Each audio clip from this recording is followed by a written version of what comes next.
Do you want to talk about what just happened? I just put the laundry in the dryer and knocked over everything in the laundry room pretty much. Yeah. 4 seconds before we went live. Kablam! Yeah, I don't know what's going to happen when I have to open that door. What is happening, everybody? Hey, remember us? It's only been like a month. Actually, it's been less than a month since the last show, but it's been a little over a month. No, 5 our weeks. last show was on the 28th. Oh, okay. Ma'am. All right. We had Allison on, but that was not a normal, typical show. The last show where we actually looked at our numbers was like the 13th. But so we've Of April. of April. So we've missed some shows. But here's the thing, guys. We did 3 trips back to back to back with like a week in between each one. Mm-hmm. And it was a lot. Over a 6-week period. And the last 2 trips we got back on like a Saturday, and Sunday came and we were like, yeah, we're not doing a show. It's not pretty happening. much it. Yeah, we got back all 3 of the trips. All 3 of the trips we traveled on a Saturday. Yeah. So we got back late Saturday night on all 3 trips. One of them was a time change because we were on the East Coast for a week and then came back. So I got to tell you, Sunday morning rolled around, and even though we were home, we were like, "Yeah, this is not happening." Kat was worried about us. I mean, we probably could be better about like communicating stuff, but we were just like, I think by now most of the people that watch us regularly kind of figure out when we're gonna fall off the face of the planet. But, you know, it is what it is. What's happening, Vasquez Vintage? Doo-doo-doo-doo. You're feeling very singy today. Well, I've actually been able to, like, catch up. Well, not catch up. Let me tell you guys, it's been rough. It's been, like, trying to get work done in between trips and then getting back. It's been tough. And then this one over here last night decided we needed to be out super late. And we went to sleep at, like, I don't know, 1:30. And I feel like I have an old person lack of sleep hangover today. Mm-hmm. It's so funny. I'm not a big drinker. Those of you that know me well know that. I mean, other than, you know, mimosa Sundays, let's face it, I can get a little silly. But for the most part, like 2 beers is a big night for me, right? So I had all of half a beer last night, and I feel like I've been binge drinking for 3 days. But it's not from drinking a half a beer. I mean, you were no. having like mango cart that's like 4%. It's just because we stayed up late. And we're old. And you also refuse to be well hydrated. That's true. Yeah, that's true. It's always a struggle. I harass her a lot. Jason in the chat. Look at that. Man versus mystery. Oh, hello. Hello, my friend. But yeah, we're glad to be back. We're finally doing another show. And, you know, I know Vicky promised somebody that we were going to be doing a haul video this last week. I promised. I said maybe we do. I didn't say maybe. Actually, you said for I don't know sure. What I said. I'm pretty sure you said for sure. And I was like thinking to myself, I saw it and I'm like, yeah, that's not happening. But I just didn't bring it up to her. So I was like, you know, whatever. It'll happen this week, though. We have time. We can do a haul video this week. In what world do we have time? I don't know. Here's the issue is that, so when you travel like 3 weeks out of a month and you've got all this stuff backed up, it's like there's so much going on. And then you decided that you were going to do a live. I don't even know if you would call it a pop-up. Jesse from Yesterday's Fits has teamed up with some other people to put on this big sale. I think we've talked about this already, but it's happening. It's in person. It's like basically they have a big warehouse. It's a smaller version of like a thrift con. Yeah, okay? But there's going to be like 80 to 100 vendors and, you know, a lot of t-shirt bros, but this is happening this Friday. Okay, so this Friday this is happening and Vicky's going to have a booth there. And there's going to be like 80 to 100 vendors. It's sponsored. Stussy is going to be there. There's going to be a bar. There's like a bunch of different sponsors. So it's going to be pretty crazy. And so, this is my first one, guys. Yeah. So there's a lot of work going into that. There's a lot of work going into it. Pulling inventory and tagging everything and pricing everything and getting everything ready to bring over there. Thankfully, Katie's helping me and not doing her own because it would not happen if I had to do it by myself. Yeah, I'm not in a position to I'm do hoping to make $1,000. I think that is a low goal based on what I have and what I'm bringing and what I'm pricing it at. I'm hoping to do $1,000. It's a one-day thing. I don't think that's a super lofty goal. Although, to be honest with you, if I do much less than that, it's definitely not worth the time. Yeah. But we did some brainstorming and came up with some ways to prepare for it that like didn't entail as many hours as because like Vicky wanted to pull like 300 items and then she was going to end them all. And I'm like, well, let's not do that. Let's just pull everything. And then we're tagging them and she's handwriting prices, but she got these really cute tags that have her logo on them and stuff. And then I'm actually going to be helping her at the sale and taking stuff down as it sells. I mean, it'd be a great issue if she's selling stuff so fast I get overwhelmed. I don't think that will be the case. I think I'll be able to keep up. But, you know, you sell something, I'll take a picture of like the thing and the tag so that I can end it right then on eBay, and then you can end stuff later, because otherwise it was going to take a ridiculous amount of time to end 300 items. Yeah, I think I've got about 300, maybe 320 or so, all women's, first of all. So I'm one of, there may be a couple of other, but I'm one of, if not the only, one of the only female vendors there. Yeah. And I am definitely the only female vendor selling women's vintage clothing that I'm aware of. So this will be a new test. Like, I don't know if it's just t-shirt bros that show up to vend and buy, then obviously I'm not the right market for them. But if I've got some, you know, girls that like vintage that come too, and I do hope that's the case, you know, I did pull out some really good stuff, and I have everything in every type of size from, you know, super tiny to plus size clothing. And I didn't put any crap in the sale. Yeah. I did pull some really good pieces, and some of them I'm going to keep priced pretty high. And if they buy, they buy. But then I'm also having prices as low as $5 and $10. And, you know, some of the things are just old. I'm going to clear out at $5 a pop that I probably paid $1 for. And then some things I may lose a little bit of money on. It's overall, it's overall what I do for the day in sales, and I think that that'll, you know, make a difference. It's big picture, not micro picture. So it's Friday, Jay. It's Friday from 3 to 10. Yeah. And if you look in our local meetup group, I did post the information there so that you can see if anybody wants to go. I'm pretty sure it's free to go. Yeah. And like I said, there's a ton of vendors there. So I'm kind of excited, but I'm also a little bit nervous because this is way out of my comfort zone. Well, you've gotten overwhelmed a few times and threatened to bail. Yeah. And I was like, listen, we were able to figure out a way to approach it where I'm thinking maybe a total of like 5 to 6 hours of work put into it. And then, of course, we have to set everything up. So it's like, even if it doesn't do great, okay, that's fine. But at this point, you know, we've been talking about doing this kind of thing for a long time. You got to try it at some point to see if it's even a viable option. And if it goes well, then at least you know, oh, I want to keep doing this. Or if it completely bombs and you realize I hate doing this, it's a waste of time, then you just never have to think about it ever again. Right, but right. You got to try new things. Definitely. So Karen asked, what is our favorite thing about our trip away? I mean, it's hard to tell. So we did 3 different trips. So our reseller relaxation cruise that we had been talking to you guys about for over a year was a ton of fun. We haven't been on since we did that. Way more fun than I actually expected it to be, because let's face it, Ensenada and Long Beach and Catalina Island are not the most exciting port stops for a cruise. They're fun, but they're not the most exciting. But I will say we had so much fun on this cruise. It was great. People that came, everybody that came was really nice and really friendly. And there were a handful of people that watch our channel that came that we did not know personally, which was really nice. And the rest of the people that came, we did know. And it was like, you know, I highly recommend doing group trips with friends, reseller friends, or friends in general. Group trips with friends are so fun. Yeah. And then we did, you know, we went to New England, which is our annual trip that we do every April or May to visit my family and friends, but also to spend time with Diane and Trish in Boston.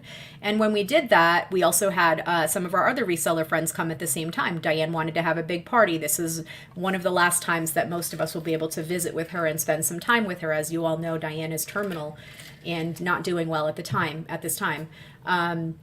But we were able to have a wonderful visit and spend Mother's Day with her, and lots of love and laughter and sharing with us. Cheryl was there. She said she was my favorite part of the trip. But we had a really great time. All 3 of the trips were fantastic, and we got to spend a lot of time with people we really care about. Yeah, and it's fun. And I do see that Mo is in the chat there, Waste Not, Want Not. First of all, congratulations. Mo and Linda got married. Long time coming. We've all been waiting for that. Mo and Linda got married in Europe, of all things. Very, very she. Yeah. So congratulations. So Kathleen says, can you drive traffic to your eBay and Etsy shops during the pop-up? So Vicky was very smart, and she got printed these tags that have her logo on one side, and the other side is just a QR code that takes you to, was it take you to her Etsy? Etsy. To her Etsy shop, and then that's all that's on the tag. And so I've been using a tag gun and attaching them to the stuff, and then Vicky just writes a price on it. So yeah, and I'm gonna have signs on my table there that actually say "scan for more items" and stuff like that with my QR code. Visit my Etsy store for more items. If I'm sure as you sell stuff to people, you'll be like, look at the tag. Exactly. So I'm gonna do that kind of thing. Yeah. And Michelle, you're so funny. Yeah, Long Beach, San Pedro, same thing. They're two different ports 4 miles apart. It's the same thing. But we had a great time on our trips. It was good, but it was a lot. And we'll get more into kind of like how it impacted our businesses and any issues that came up and problems, what worked, what didn't when we get to the third part of our show. As you know, this is our regular Sunday show, somewhat irregular as of late. But we break it into 3 parts. The first part, we look at our numbers for the last week, our gross sales across all our platforms, and then we look at some of those costs that come out of that, like cost of goods, shipping, fees, and middle part of the show, we look at sales highlights. The nice thing about doing the sales highlights after being off for like a month is it looks really good when you pick your like top 10 sales over the last entire month as opposed to just the last week. It's a lot more interesting. But anyway, and then the last part of the show, we talk about our goals that we set last time, how it went, and what we want to do going forward. And we got a lot to talk about when we get to that part, because it was definitely a little rough dealing with all this time away. I'm definitely glad that we're back. So yeah, and it's been tough getting caught up on sleep. Strangely enough, it's been like exhausting. Anyway, I did want to say, for those of you that care, and there's probably none of you that care, I'm just bragging a little bit. My daughter got engaged the day before yesterday, and I'm kind of excited about this. Like, she's my little girl, my only child. She's 31, so it's not like she's super young.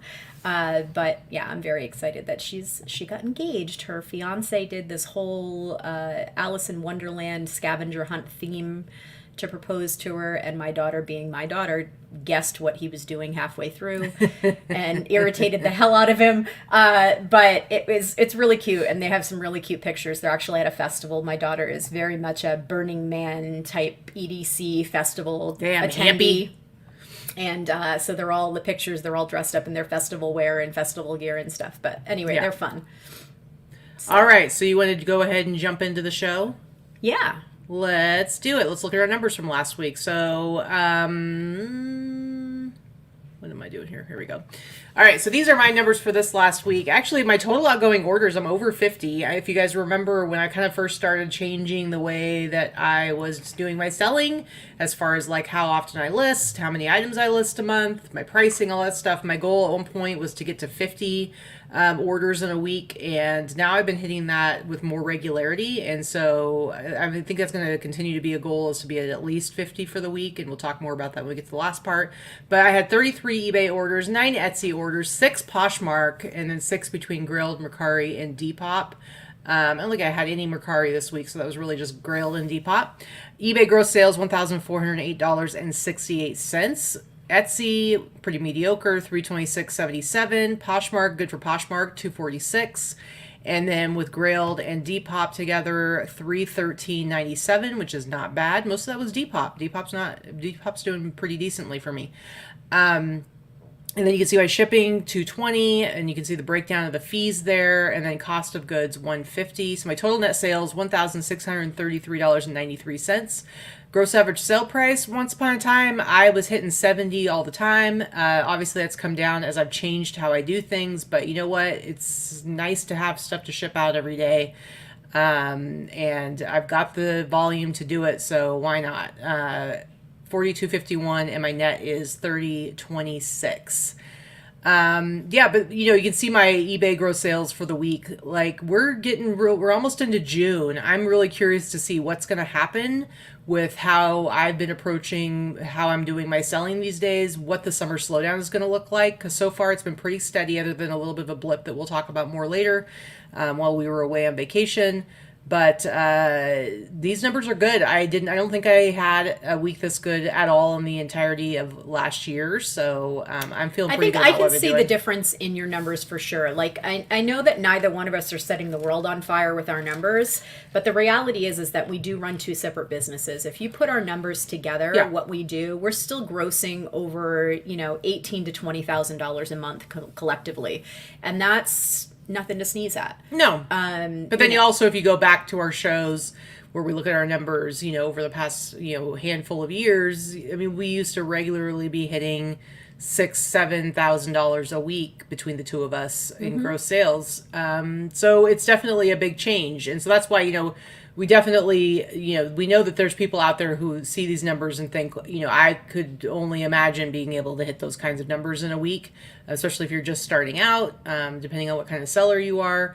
But this is relative for us, and you can kind of see our journey. And so I'm glad that we've been able to show at least what I've been doing, what Vicki's been doing, and hopefully be showing you like how that's impacting our sales and what the changes it's making. I mean, the reality is that the market has changed across the board. Sales in general have changed, and the selling ways have changed. And love it or hate it, live selling isn't going anywhere. And as much as we, neither one of us really enjoy it, that has impacted online sales a great deal since live selling has taken a portion away from the online selling. And the live selling is definitely a younger person's market. Both buyers and sellers are definitely geared younger, but you don't have to be young to do it. You just have to be willing to learn and embrace the change. Right. And so far, we're not there. Well, I mean, to be fair, we've done it. We've both done it. And I did it, like, I really jumped fully into it. Like, I was doing, multiple shows every week for, like, a couple of months. I didn't just, try it a couple of times. And for me, and with how I source and how I do stuff, it doesn't work for me. Right. At this point. Maybe at some point, if I suddenly have the opportunity, if I had access to bales and I, had the really high volume, I just can't do it. I can't sell it for those prices. And you really have to have a source. That's why the people I think that really do well in it, when it comes to clothing, they either have access to large quantities at low prices, or people are doing like hard something I'm going to be doing, but that's another way to get that high volume for low price. All right, so let's look at your numbers. I mean, they're not much better. Like, we're about the same. I did 34 orders on eBay. My eBay was a little quiet this week. 7 on Etsy, 4 on Poshmark. Etsy, Poshmark, and Mercari, very, very weak sales for the week in general. And they've been weak for a while. Although I do have to say, part of that is I did have, my extended handling time on eBay, my extended handling time on Etsy, and I had Poshmark and Mercari shut down for a good portion of all 3 of those weeks that we were gone, because I don't want them to be, waiting a week for me to ship something, because you can't change your handling time on those platforms. So I would have them shut down for 4 of the 7 days, and then at most they'd be they'd be waiting a couple of days for me to ship. So 47 total orders, 2108 on eBay, 237 on Etsy, 104 on Posh, 54 on Mercari, for a total of 2,500 for the week. 204 in shipping, and then you see the breakdown of the other fees. And as always, my cost of goods are low. So my cost of goods $97. So my total net $1,900. Not exactly where I want to be, but $2,500 is generally where I want to be for my net for the week. But I can live with that. It's not horrible. It's getting a little bit better, it feels like. Your gross average sale price, your net average sale price are quite a bit better than mine, so you must have had some good high dollar amount items sell. Yeah, you're like about $10 up, and with less overall orders, so you must have had some fewer.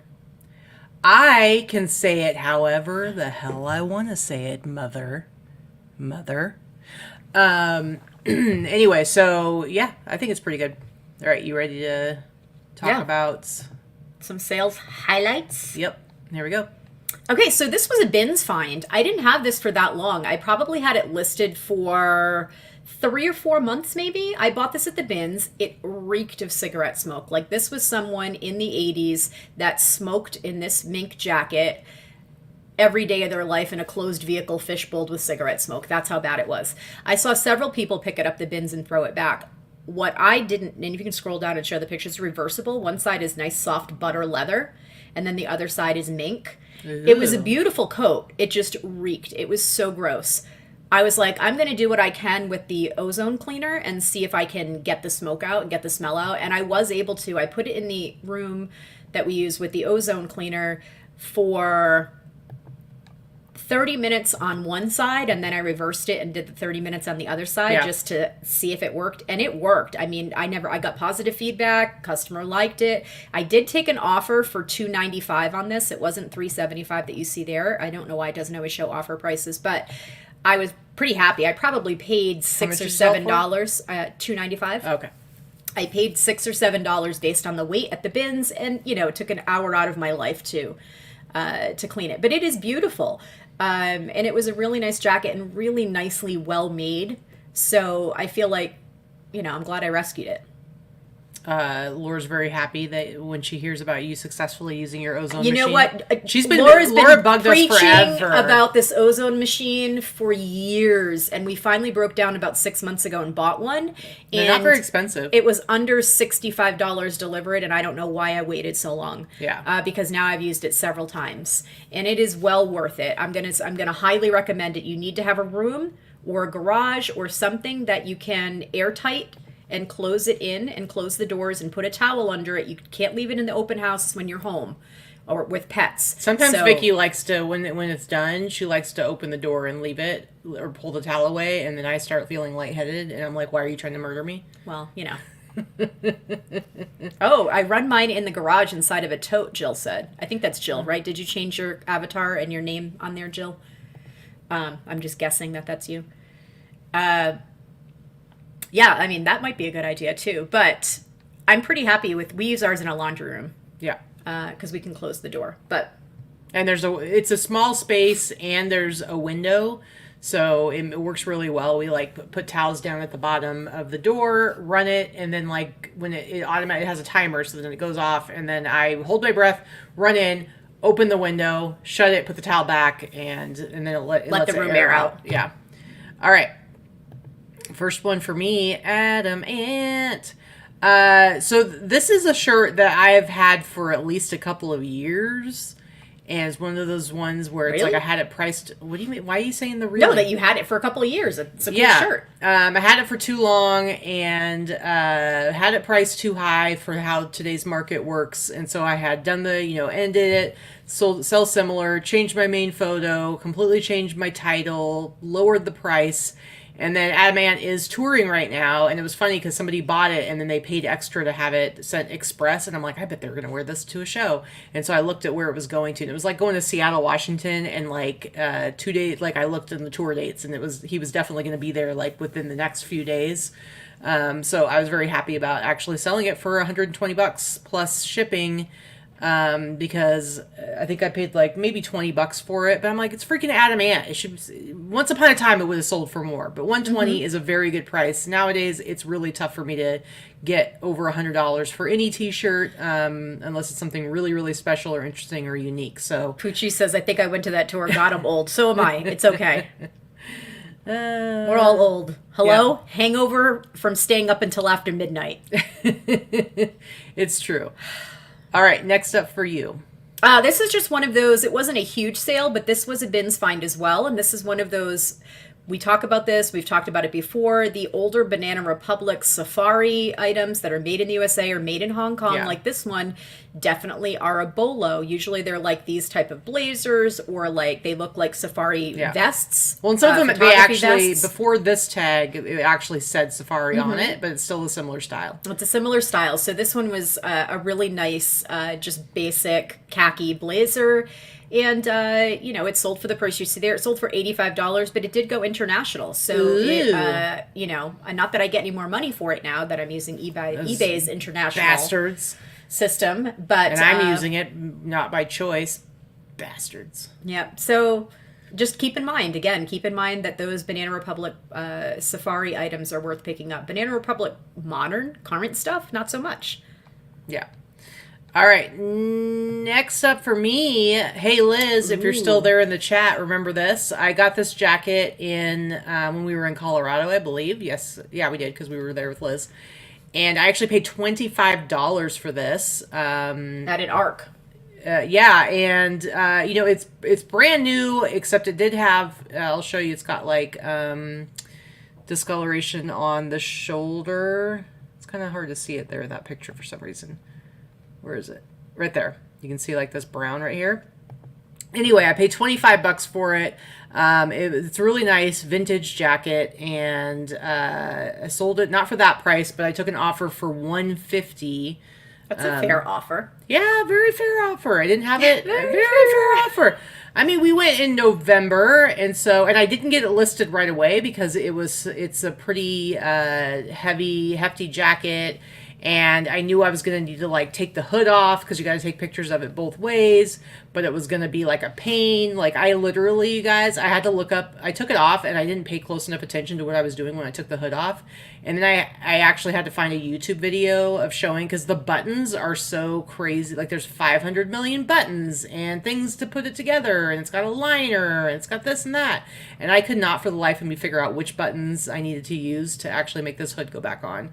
But I was very happy with that sale. I would have stuffed the hood in a sleeve and called it a day. No, I wanted it to get to them still attached, so... Oh, hey, Bill.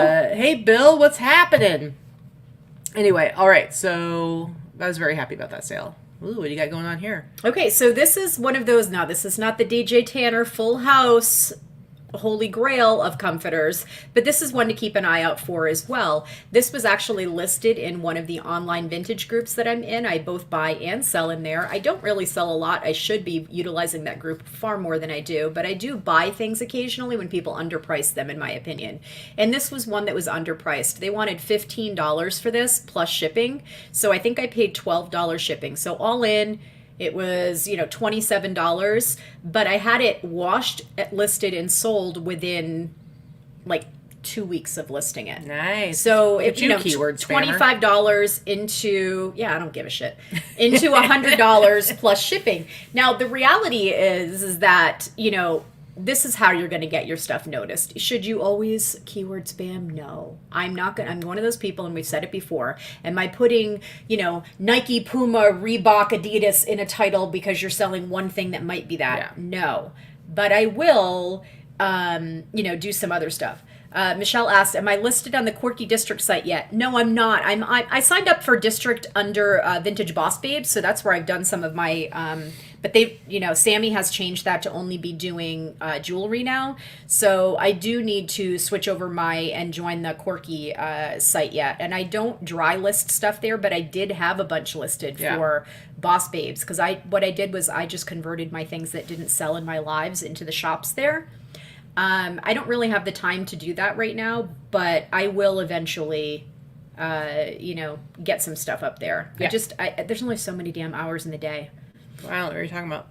All right, next up for me, this sold very quickly. That. This sold very quickly, not for that price, but if you watched, I think it was like the last video I did of a haul video. I don't remember, last couple.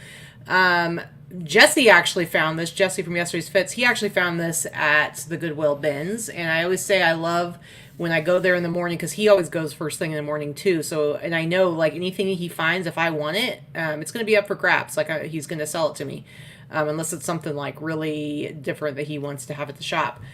So he found this, and I'm like, well, how much do you want for it? And he sold me for $15, and I took an offer for $170.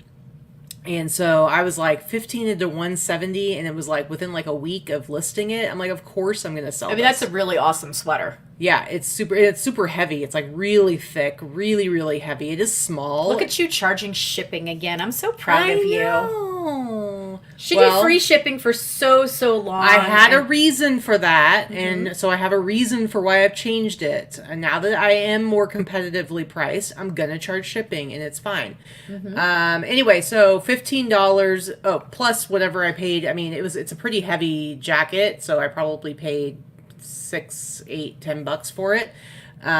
Just because I basically paid him for the privilege of buying it at the bins. Right. So give it to me out of your cart, and then I have to go buy it. Let's say it cost me $25, and I sold it for $170. So I was very happy with that. But I love it. Look at that polar bear. Isn't he cute? He's very cute. All right. Next up for you. Okay, so I think this is a grouping. Did you do the whole grouping, or is this you did this one separate? You said Okay, you that's told fine. me wedding dresses. Okay, that's fine. So this is something I had a big multi-order yesterday, which I don't get them very often. I know that you guys, I've talked about this before. Because of what I sell, it's very rare that I'm going to sell multiple quantities of anything to anyone. Sometimes I'll get 1 or 2 items at the same time. But I had someone buy 7 things for me yesterday, and not even an offer sent. I was so excited.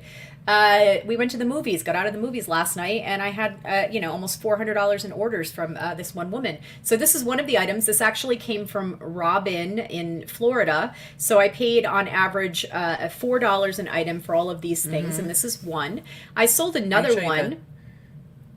No, it's fine. I can do it separate. I sold another one in a different colorway than this within the first week of listing. Nice. What's nice is that all of these have been listed fewer than 2 weeks.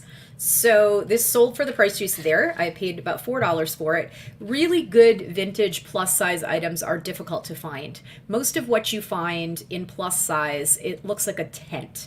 It is very unattractive vintage stuff. To find something that someone would actually want to wear in today's day and age, people that love to wear vintage, and it has good patterns, good fabrics, good styles, and it's not just a moo-moo, is really hard to find. So vintage Lane Bryant, most people don't understand or didn't know that Lane Bryant's been around since the 50s.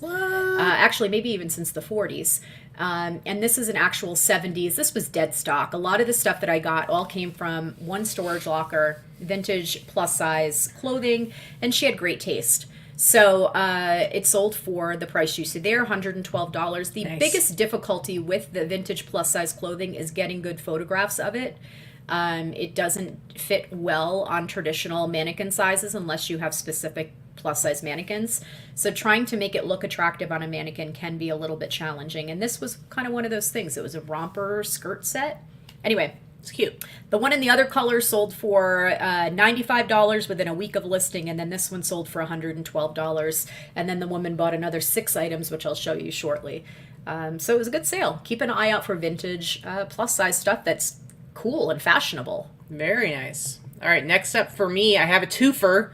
I actually, I always pick up the cardigan sweaters, and I know for both of these listings I'm showing you guys, I had in my keywords eclectic grandpa, because that is the cool thing this year. I mean, the grandma stuff has been doing well for a few years now, but this year it's like the whole eclectic grandpa words, like kind of keywords have popped up. And of course, you know how I feel about my Anchor Blue stuff. So this is really cool. I got it at the bins along with the other cardigan I'm going to show you. I love the colors on this. And I was a little disappointed when I went to go look it up and I found that it wasn't super, super unique. And there were other ones out there for like lower prices. And this one had like a little bit of like discoloration on it, but really because of the pattern, it's actually really hard to see the couple of small spots that are on there. And so, that's how it's like I said, a couple of light spots, difficult to see in the pattern. And so, but I ended up selling it for $62.99 on Etsy, and they even left a review already. They were very happy with it. I think it's a fantastic cardigan for sure. Yes, dear. I'm just going to answer that question. Why a pop-up? So I'm not advertising it at all. Yeah, I don't need to advertise it. There's going to be 80 to 100 vendors there, and it is heavily advertised and sponsored by the people that are putting it on. Yeah, Stussy's been advertising it super heavy. Stussy, the brand Stussy, they're going to have a huge booth set up there. This is like, why not a pop-up? Here's the thing, and I've never tried it before in person, so I'm excited to try it. But I'm looking to make some fast cash, to make some fast money. Some of my stuff that I'm bringing is a little bit older, but some of it is new. In-person people, why not? Yep. And that's one of the nice things about building relationships with people locally. Jesse asked me to do it. I didn't ask him. I consider Jesse to be a really good friend of mine now. We've known him since 2019. And because of our relationship and that relationship that's been fostered over the last several years, based on kind of mutual respect and also an understanding that we can do things for each other.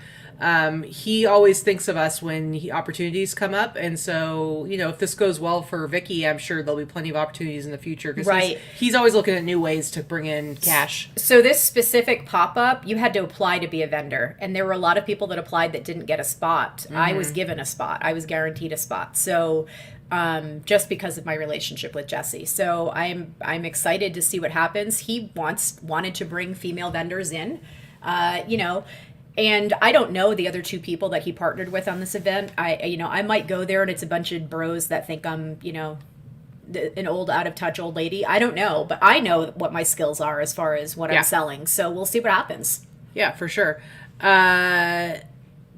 Michelle's talking about ground advantage shipping getting faster. I don't know. I feel like depends on where it's going. I feel like overall ground advantage has worked great for me, but I will say I've had multiple times since the ground advantage has started where stuff has been majorly delayed, and I did not have that issue almost ever because I feel like Vegas is really good about getting stuff out. We have a good hub. And I never really had issues with stuff being delayed. I probably had like 3 or 4 packages in the last handful of months where it's like it was accepted by the post office and then just dropped out of like off the face of the planet, and then they had to like contact me, and then a few days later it all of a sudden just appeared and was delivered. So I don't know.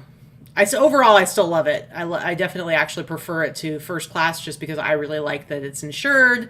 It's a cheaper option. I like that it goes, you know, it's a lot of times cheaper than priority and goes over £1. So there's, you know, a lot of things to like about it. Yeah, I mean, I like that it is definitely saved us money. Yeah, 100%. You know. All right, so anyway, I sold this one for $62.99, and then this is the other one I picked up at the same time. I'm sure it was the same owner because I got it. I mean, come on, look at how cool this one is. And this one actually sold for $89.99. This is Robert Bruce cardigan. Now, if you looked up Robert Bruce vintage cardigans, they're not like selling for this much regularly, but you have to recognize when you do have something really unique. And I really didn't have these listed for very long. I only had them for like maybe a couple of months, and I got really good prices out of them. Anyway, what are you doing? What's going on over there? I'm trying to get the information. So Norma Scrotch asked for the information on the show on Friday. It is called the Archives Show.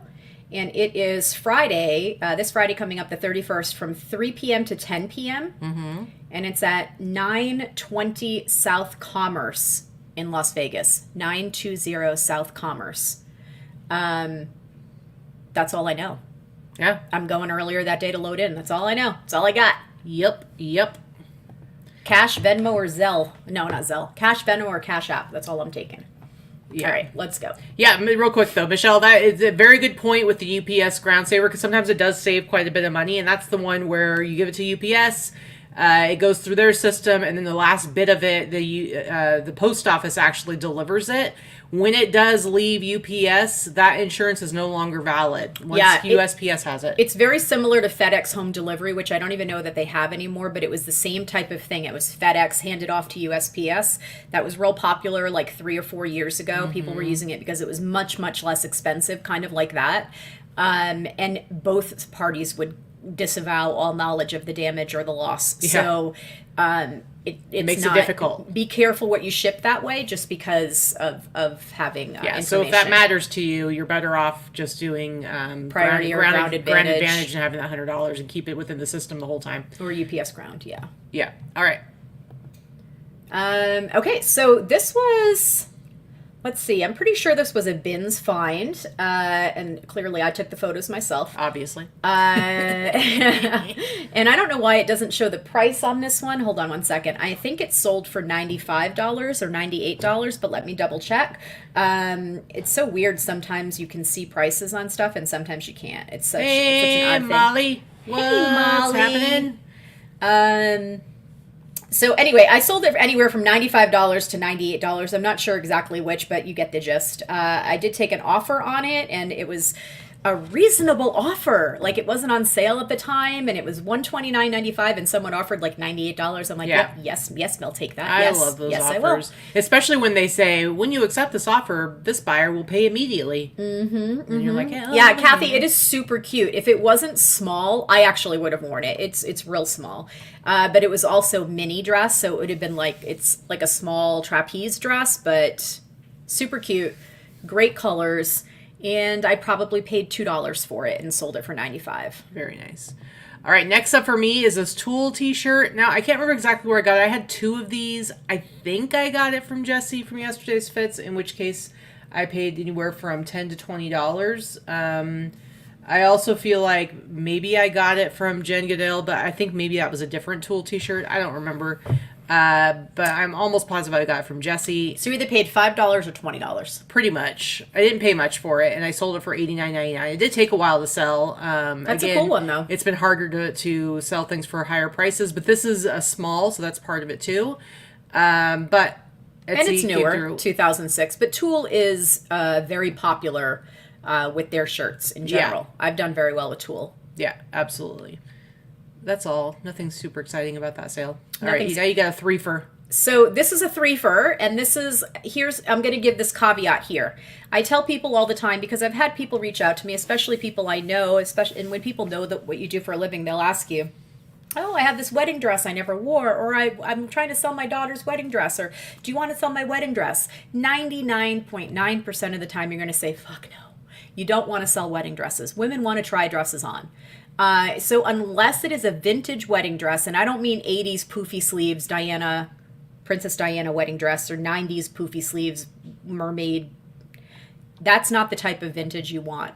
You want something that's real vintage, true vintage, that shows a certain style from a certain era that someone is trying to emulate. So this is, and also they're very difficult to photograph well.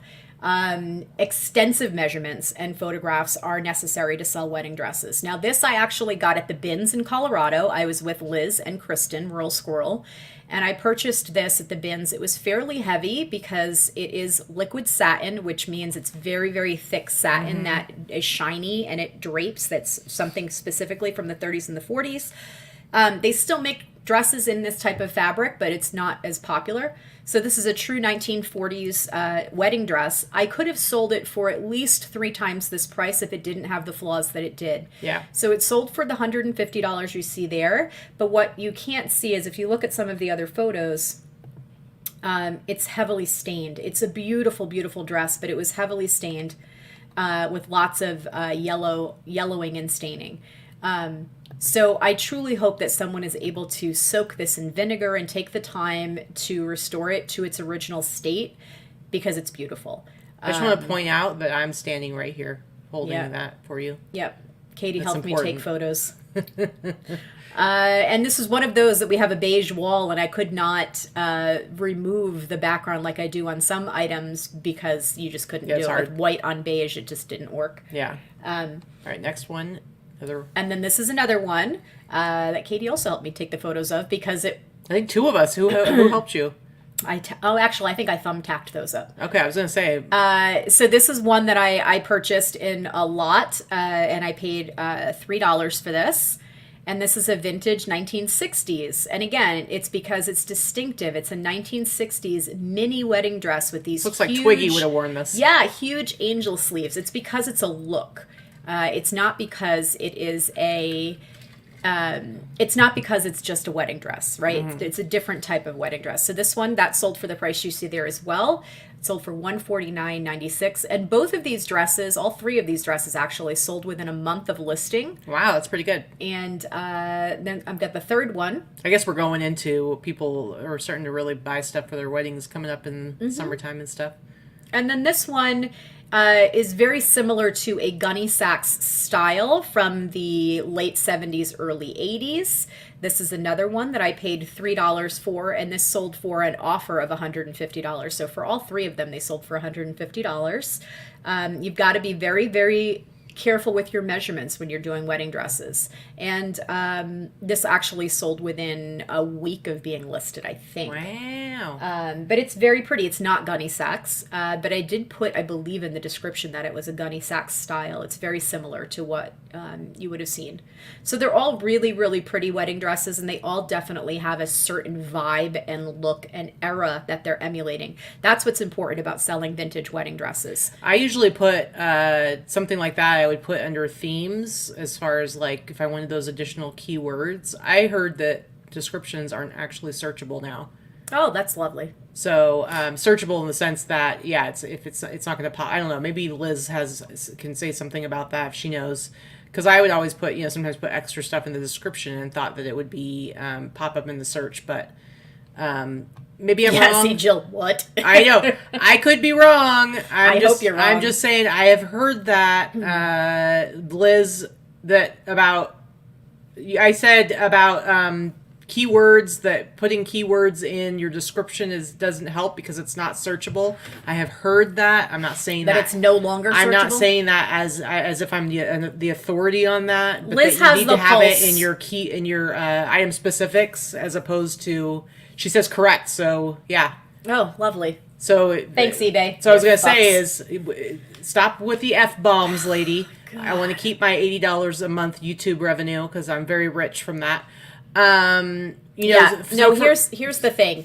The descriptions were always searchable, and the keywords that you would put in descriptions were part of search. Now, yeah, because like somebody's gonna do that, Liz. I mean, I'm not saying that against you. I'm just saying that's ridiculous. Like, you have to click include description box while you're searching. The average buyer is thanks, not doing eBay, that. for continuing to screw us over with all of your ridiculous changes that help no one whatsoever. But please keep pushing us to use this ridiculous AI that also makes no sense. Sorry, I didn't mean to push Vicky into a rage today, but Liz says, however, Google may pick it up. But yeah, the point is when you're searching on eBay, unless you're clicking the description box, it is not picking. It's item specifics and title. That's it. So find a place to put other keywords. In my case, I either put it under features or themes, mostly themes. That's where I add my extra keywords. Yeah, I do it in themes a lot lately. Anyway, moving on. Of course, at some point, because they did this before, guys, there used to be a different place I put my keywords, and then they changed the item specifics, and all my keywords went away, and I was real mad about it. So I'm sure it's only a matter of time before themes will go away as well, and I'm going to want to punch eBay in its face all over again. But anyway, there you go. It's true. Yeah. You should apologize, Liz. Damn it. All right. Next up for me, this Red Planet t-shirt. So this t-shirt I picked up, and I know I got this from Jesse, and I paid like maybe $5 for it. I don't remember. It is just okay. You shut up. You shut up. It is just absolutely destroyed. This Red Planet mining company. This is actually from, what the heck is it from? I can't remember exactly what it is from. I feel like I had more information somewhere. I can't see. Oh, here's my keywords. I can't remember what movie it's supposed to be from, but Total Recall. I think it's a Total Recall thing. Anyway, Red Planet mining company. So I priced it high because I just thought it was interesting. I couldn't find anything else about it, and I had it for way too freaking long. I know that I changed it. I ended it and relisted it, or did sell similar on eBay with a lower price. But it ended up magically, after I'd had it for at least a year, it sold for $90 on Grail, and I was very happy about that. I definitely should not have had it priced so high. I should not be sitting around waiting for something to sell in a year or 2 years. I need stuff to be moving more quickly than that. But I will take my $90, guys, plus shipping, because on Grailed I do charge for shipping, and I have for quite a while. So, there, Victoria. What do you think about that? I'm proud of Victoria. Stop calling me Victoria. It's weird. You don't want to be taken seriously, Victoria? Not right now. You know what's funny is that we never call each other by our names for the most part, unless I'm trying to get her attention. But sometimes, usually it's when Vicky's annoyed with me, or just annoyed in general. She doesn't even have to be annoyed at me. She's just annoyed in general. And then she'll say that's Katy. all the time. But she'll say something and she'll be like, Katy. And I'm like, can you not say my name? Because you never say it when you're being nice. It's always like, I'm in trouble, or you're just mad in general. And then my name just sounds like a curse word. And I'm like, I don't like it. So could you not call me my name? It's really not Instead okay. of babe or honey or whatever. She'll be like, Katy. I'll ask her a question. She'll be like, I don't know, Katy. Or you just sounded like your sister. Anyway, all right. Next one for you. This is an oldie. I've had this one. This came from my acquisition of Liz Perfectly's inventory from the Clothing Vault when they closed their business. So I've had this since October of 2020. It was listed within a few months of that, but I've had it for a long time. I finally sent out an offer for $100 and, sold it for $100. But cashmere in general is always worth getting. Heather, I don't partake of her. I don't really. I know the name, but I don't really watch anybody else's YouTube or content for any reason. But anyway, so I finally sold it. and I've had it for a long time. Yep. All right. Next up, American Dance Theater Tour 91. So this I actually picked up at a thrift store. I don't remember if it was here in Vegas or if it was like in Colorado. I don't remember, but it's just this cool, like, it's Manhattan Moves, American Dance Theater Tour 1991. So I did price it up. You know, whenever I'm finding stuff that's like a really niched and it's going to have a big appeal to a small audience, I will kind of price it up a little bit. Something like this where I'm like, I doubt there's anything else out there like that. So it's going to take the right person to come along. They're going to see it and be like, oh my God, I have to have this. And they're not going to care how much they have to pay for it as long as it's somewhat reasonable. And so this is one of those things. I sold it for the price you see there on Depop, $99.99. Which I was very happy about. I mean, I definitely had this for longer than I should have, but hey, I'll take $100 sale on Depop any day. Just super cool. So I love it. I love it. I love it. I love it. I love it. I love it. All right, here's your multi-order sale. Okay, so this was from, you can see all the breakdown of all the fees too. So I had promoted listings and all that kind of stuff. So you can see I kind of got screwed between the promoted listing fees and the transaction fees, I'm not going to lie. But so this was all plus size stuff that I had purchased, $4 an item. So I've got the sleeveless vest over there. Uh-huh. And then this was a turtleneck that had a horse and carriage design. Can you pay attention? I am paying attention. Okay. It's right there. What do you want me to do? I don't know, click on it. So I don't want to click on it because I don't want to like end up coming back and showing their full shipping address and name and everything. Okay.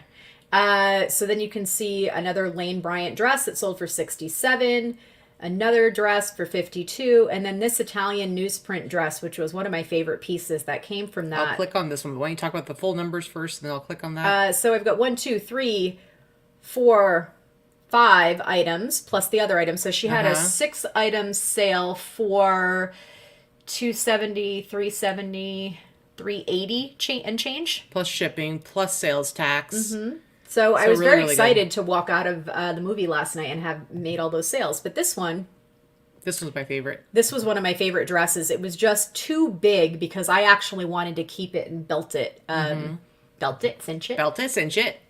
And it's just really, really cute. It just had a great pattern and a great cut to it. So I'm hoping that the buyer's really happy with everything.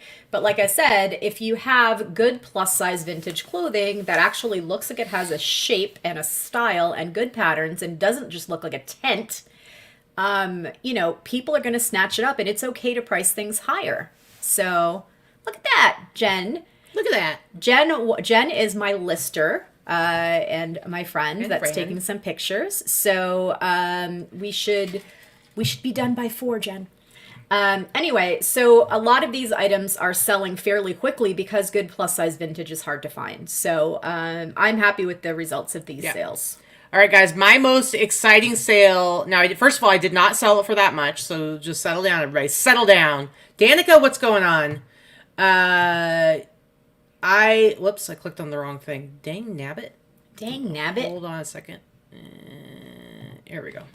What's up, Danica? Danica! Anyway, I did not sell the shirt for this much, but I did sell it for $180, which I was very excited about. So again, like when I find something that's super unique, super interesting, that I can't find comps on, I can't find anything like it anywhere else, that's when you kind of like it's like you're throwing spaghetti against the wall to see what price should stick to it. So this is one that I actually got from our friends Robin and Joe. I had bought a bunch of t-shirts from them, like over 50 t-shirts. I paid $5 a piece for the t-shirts. Now the majority of the shirts, a lot of them weren't even vintage, and I wasn't going to be able to sell for much, but there were a handful of shirts in that mix that I knew were going to be the ones that had potential to make me money. And this was one of them. It was super stained. But it's a really interesting graphic on it. It says, Bizarre Mistress Christina, your online dominatrix, cyber sex kitten of love. I think that's hilarious. Yes. Bizarre is like an adult magazine, I believe. You know, like I said, it's got staining. Now I treated the stains. I washed, you can see a little hole right there. I bleached it and it still has some stains on it. It's better than it was. but it still has a lot of issues. And you can see there's a stain up Are here. you going to talk about who bought it? Yes, just hold your horses. Let me talk about my favorite sale of like at least the last year. But anyway, it's just an amazing shirt. Very, very cool. And so I just priced it high, and I had it for a while. I had quite a few people watching it. I mean, I bought those shirts like a couple months ago, maybe. And then I got an offer, and the offer was from Violet Chachki was the name that came up, and I'm like, Violet Chachki, that's funny. That's like one of my favorite drag queens from RuPaul's Drag Race. She has a really cool style, like this very pin-up-y, like she does like the super extreme waist training where you have the tiny, tiny waist. Just a very, very cool look. Almost like an even darker, like a more dark Betty Page kind of. I would say she's Betty like Page, she's Vivian. like a dirty Dita Von Teese. Yes. Because Which is a I very- love pinup models, and there are certain ones that are really good. So yeah, she's Frankie, how dare you? Anyway, so I saw the name and I'm like, I wonder, like, could that actually be her? And then I looked at the name that was attached to it, and I was like, oh, and I looked at where it was going. It's like, oh yeah, totally her. So sold it to her for $180, and I was very excited. Vicky was like, you should just send a note saying like you're a big fan. I'm like, no thanks. I don't want to be a creeper, especially because I've got their address. Like, I just don't like that. But I can be super excited, and every once in a while stalk her Instagram for hopefully a picture of her wearing the shirt. Now, obviously, See, like I don't not think in it's drag. weird to say that if you just put like a note, just be like, "Thanks so much for your purchase. P.S. I am a big fan." Yeah, I don't know. So that you I mean, I don't think that's weird to do that. But I did but that. it- Look, I did that with when I sold to Danielle Colby. Yeah, for I know. American Pickers. And guess what? I sent a note. She sent me a video of her wearing the outfit. Well, it wasn't an outfit. She was wearing underwear. So Well, that's true, but she's a little naughty. Anyway, she's a burlesque dancer. But I'm always checking out Violet Chachki's Instagram. I mean, obviously she wouldn't be wearing this in drag, but when she's in her boy form, I'm always looking to see if I can see a picture of him wearing this T-shirt. But I was very, very excited that I sold this to Violet Chachki. Mm-hmm. So, all right, next up for you. This was a sale from this week. I did not sell it for that much. I sold it for $175, but this is a beautiful 50s Alfred Shaheen dress that I love. I will say I had this for way too long. I held out for a good price on this for way too long. I have had this listed for well over 2 years. Don't be like me, guys, right? We've got to start taking better prices and just moving inventory.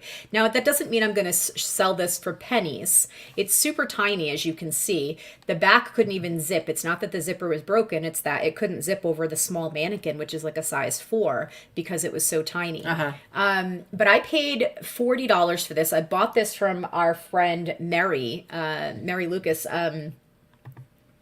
like 2 years ago. She had found it, and she does not sell clothing, and she's like, I paid pennies, and I bought it for $40 from her. So it finally sold, and I'm glad to be rid of it, but it's still a good price. Yeah. Very, very cool. All right, next up for me, I've done pretty well on Poshmark over this last month. Mostly kind of mid-price stuff, but a couple of noteworthy sales. One of which was this Java Sun Microsystems shirt. I got this at the bin, so maybe I paid $2-3 for it. But I always like, you know how I feel about my vintage tech stuff. And I probably priced this a little higher. I can tell now, like, I've had something for a while based on my title structure. Yep. Because I've changed how I do my titles since, like, towards the end of last year. Anyway, so I probably should have sold this a little sooner, priced it lower, more like $40-50. I can't change the pictures on this, but whatever. I sold it on Poshmark for $80, and let me tell you, I love being a Posh twat. I love selling stuff to them, and they give me a label. I slap it on a priority envelope that I got for free and send it on its way. It makes me very happy. So yeah, don't ever pass up the vintage tech stuff. And this is the last sale. This actually sold for $70, which is a little bit low in my opinion, just because of how much I loved this dress. But this was a sale price. It was just little small. If it had been just a little bit bigger, I might have kept this one. The lines, the fabric, all of it was just so perfect. But it did sell fairly quickly. I probably had it listed about 2 months, sold for $70, but it sold international. So I think I made another $10 on shipping. So I sold it for $80. And this was one, I'm pretty sure this was a bins purchase. So I probably had $2 into it. At most I had $4 because, I don't really pay more than that. But $2 into $80, I'll take all day long. And it was not listed very long. It was just a really pretty flattering dress. If I was just like 10 pounds lighter, I might have kept it. Very pretty. All right, last one for me. I'm pretty proud of this sale. I got these pants at the bins. I didn't even have them listed that long. And when I grabbed these, I really wish I could. Oh, now I don't know what is up with Posh. Sometimes I can click on it, sometimes I can't. What I liked about these, first of all, they had no tag in them. So it's like I had no brand to go off. I only had the style, the fabric, the pattern, the construction to go off of. Whee! But look at this pattern's super cool. I love it. This is totally like a Brady Bunch. Oh yeah. I could see Greg Brady with a turtleneck wearing that shit. But like look at the pattern on this. But yeah, like I said, like no tag or anything. So it's just purely off of the style. Well, that's kind of a messy photo for you. I'm shocked. I don't think it's that messy. It's just whatever. It is what it is.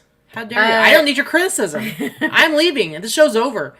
So, Jassa, do you ship international on your own or through eBay? So, eBay no longer allows you to just choose to ship on your own international. You have to have both options available.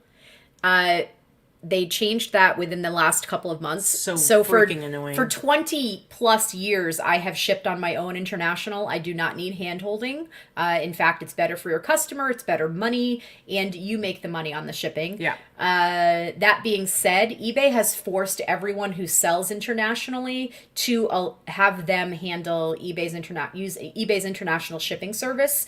Now, you can have both as an option, but people it's automatically defaults to the EIS. Yeah, it's stupid. So unless your buyer is particularly savvy, they're not going to know how to toggle back and forth. So for that reason, I've gone to EIS on eBay.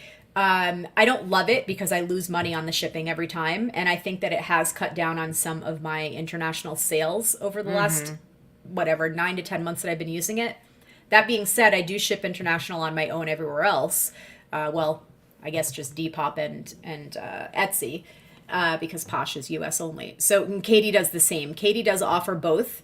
I don't offer both on eBay. I just use EIS. Now, on the converse side of that, I will say in the 20 plus years that I've been selling international on eBay, I can count on one hand how many times I've had an issue with a sale that's lost or return or anything like that. I can count on one hand in the last 10 months since I've been using EIS how many international returns have been intercepted and they handle it. So you get the email and they're like, oh, hey, it's, there's a return or a lost item or what have you, but we've taken care of it for you. You don't have to do anything. I've had that happen 5 times I haven't had it happen 5 times in 20 years shipping on my own. So whether the hub is losing shit or they're breaking shit, I don't know, but not my problem. As long as you get it to Chicago, you're fine. Yeah.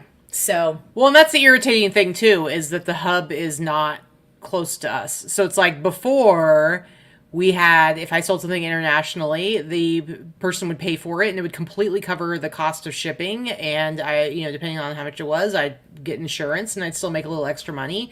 Now it just folds in with the rest of my stuff. And if it's anything heavier, it could cost as much as close to like $10 to ship it to the hub, which is irritating. But anyway, so I bought these pants. I paid like maybe $2-3 for them. Got them at the bins. Only had them listed less than a month. Had to be less than a month. And sold them for freaking $80, man. $80. Look at you. Look at you. Look at me selling pants. So dumb. And selling pants on Posh. Selling pants on Posh like a Posh twat. I can't say the F word, but you can say twat over and over again. Twat is not even close to the F word. I don't know about that. Not even close, okay? And it's a term of endearment. So come on, I'm talking about myself. talk about myself. Anyway, guys, so yeah, our show's going to run a little bit long today, but we got to get into like our goals and stuff. So as you know, we went on 3 trips within the last month, and I was under a lot of stress because since November 12th of last year, I had not missed a day, had, past tense, had not missed a day, getting 10 new listings up on eBay, every single day, 7 days a week, all the way through until we went on this trip. And so I was very concerned about being able to get enough stuff photographed and banked so that I could keep that going through these trips. And I was able to do that through our trip to Dallas. And then I came home and photographed like a maniac and got enough stuff listed to be able to make it all the way through our cruise. But when we got back from the cruise and we only had like, 8 days, 10 days, I don't remember exactly, a week before we went to New England, it was impossible. There was just literally We had 7 days. There was no way, especially, we had Allison with us for a couple more days.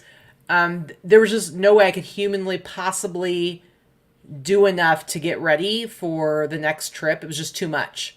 And so I was able to get all my listings done for that week. But then while we were away, I only had enough to do 2 new listings every day, minus 1 day. And I actually had like 2 days where I didn't do anything. And it impacted my sales. That was like the 1 week my sales were crap. Yeah. And I realized that my stupid Chromebook that I use just to ship in my shipping room is terrible for listing or cross posting. So I battled with it every day in the trip in Rhode Island. Yeah. I did not get that stuff scheduled and listed at all. I think I had 3 of the 7 days. I had items that were scheduled that went up. Yeah. So we both kind of like fell off the rails when we were in New England. No on choice. The 3rd trip. It is what it is.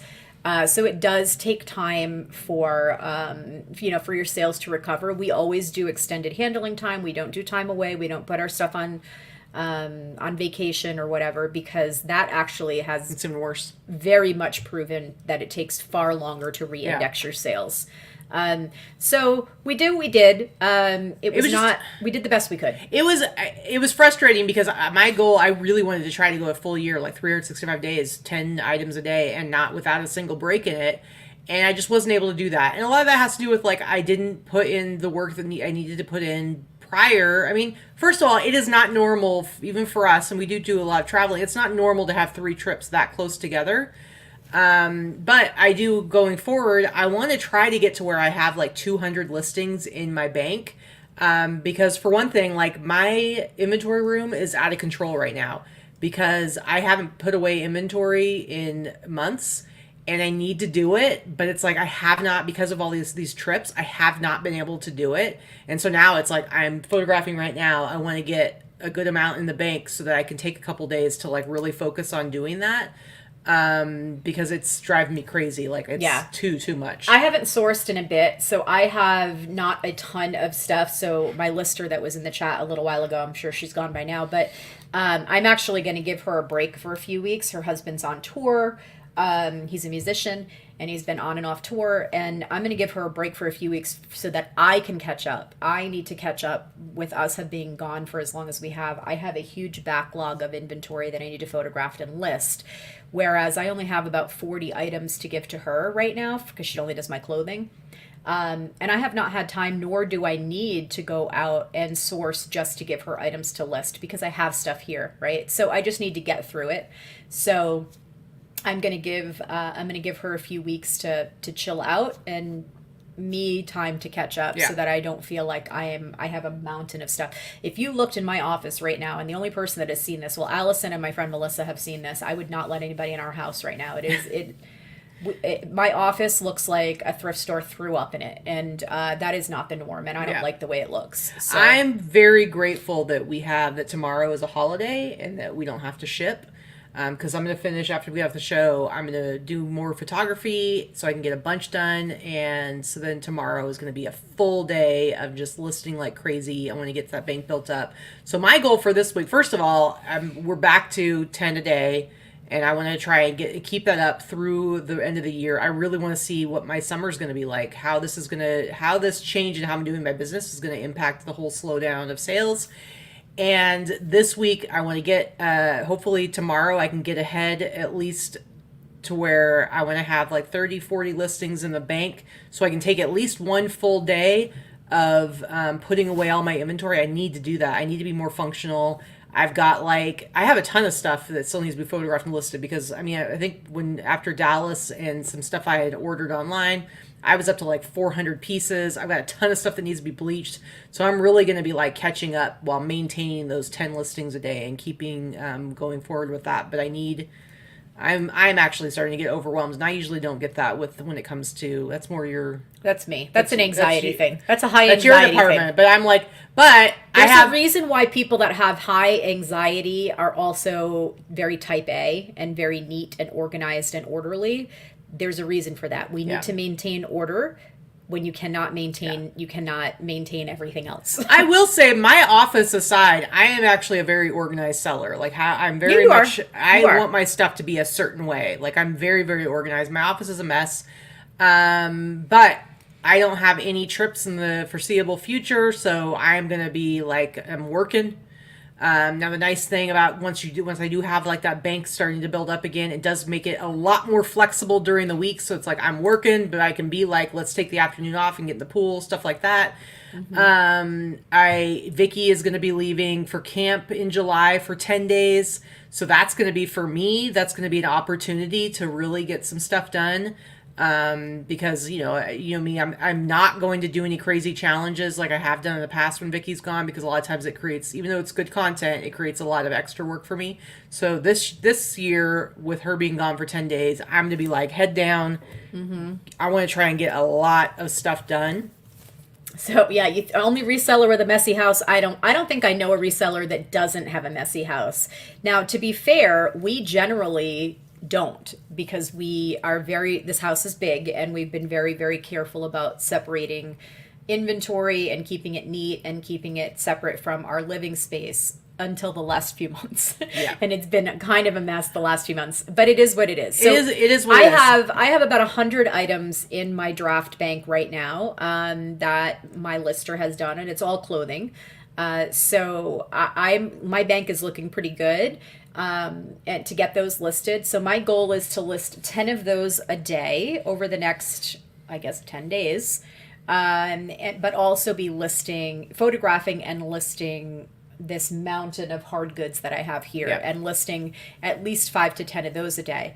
Strangely enough, I am faster at listing hard goods from scratch than I am listing clothing from a draft listing. I think it's a good idea for you to have your lister take a little bit of a break, because you have so many good hard goods, and you kind of get sucked into it's easy to not easy, but it's easy to get sucked into the you've got these drafts here, just focus on bringing those up, doing those, and kind of ignore this stuff over here because you don't want to do the photography.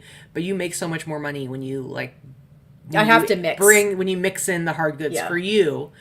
Clothing is partly. So here's the thing, Jill. She photographs and does a complete draft with measurements. I don't need to touch it again. However, I do have to go in and review every listing. She's not a seller, and she's getting way better, don't get me wrong. But she doesn't always know how to structure a title, and that's fine. She doesn't know the keywords, and I don't expect her to, especially for vintage clothing. So I go in and I rework the title, and then the pricing, and then I put my themes and keywords in and things like that. So that takes me longer to, go through each listing and make it live than it does for me to take, if I already have photos, take something from a hard good listing and just from scratch, put list new item and go from scratch. For whatever reason, I'm very fast and Michelle says she's the same way. So I just have to find the balance. And I have been lacking that balance these last few months. And part of it has been the traveling. And don't get me wrong, we're not complaining that we've been traveling. We're very fortunate to have the freedom and flexibility that we do. But it's too much. 3 in a row is too much. It's been a lot. And I'm just exhausted. I'm exhausted. So my next trip is July. I will be going to camp. This is my last year. For those of you that watched us for a few years, I am a camp counselor at a children's camp in Washington State for burned children. They're burn survivors. And I work with the little kids, and this is my last year going and working at the camp. I volunteer for a week, and I love it, and I get so much out of it. However, it is for a younger person to be doing it all the time.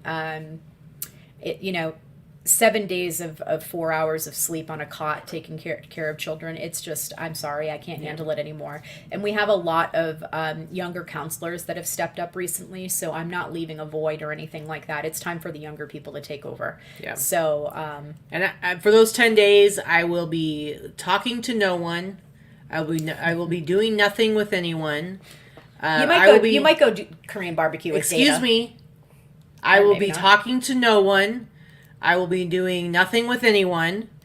And I will just be working the entire time that she's gone and hanging out with the puppies. Because it is, Vicky and I do everything together. And I love that I get to do everything with Vicky. Like, she doesn't drive me crazy. I enjoy that we both get to work from home. But I am an introvert, and I am somebody who likes alone time. And in general, I get it little bits here and there, and it's enough. But then every once in a while, she goes out of town, and it's an opportunity for me to, like, basically just take away all the outside stimuli. And plus, I don't have to worry about stopping work at any particular time. I can just kind of do what I want to do at my own pace. And I'm just going to take full advantage of that for 10 days. And on Vicky's side, she doesn't have to worry about me because I'm just at home doing nothing. Yeah, and Liz says she gets more work done when John goes out of town most of the time. Yeah, I mean, when we first got together, Katy came with me on all of these trips, which I thoroughly enjoy. But over the last few years, as sales have gone down and things like that, it just becomes very pricey for both of us to leave our businesses for 10 days and hire a house sitter and put our businesses on sale for 10 days, on hiatus for 10 days and not ship for 10 days and all of those type of things. It just becomes very costly to go. And it is volunteer. I have to pay for the flights and things like that. So Molly, I won't open the door. Now, I will say I will be doing Vicky's shipping.